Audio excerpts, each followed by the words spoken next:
कल्याणमध्ये 4 लाखांचा 20 किलोहून अधिक गांजा जप्त करण्यात आलेला आहे। कल्याण रेल्वे गुन्हे शाखेची ही कारवाई आहे।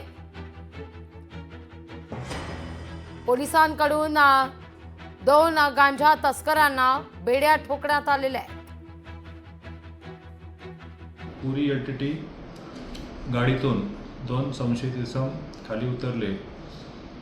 त्यांच्या हातात मोठमोठ्या बॅगा होत्या।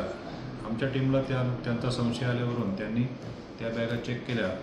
त्यामध्ये त्या बॅगामध्ये 20 किलो 869 ग्रॅम किलो वजनाचा सुमारे 4,17,360 रुपये किमतीचा गांजा हा अंमली पदार्थ मिळून आला। त्यावरून त्यांच्यावर कल्याण रेल्वे पोलीस ठाणे येथे गुन्हा दाखल करण्यात आला। लोकशाही मराठी ऐका, पहा, जागरूक रहा।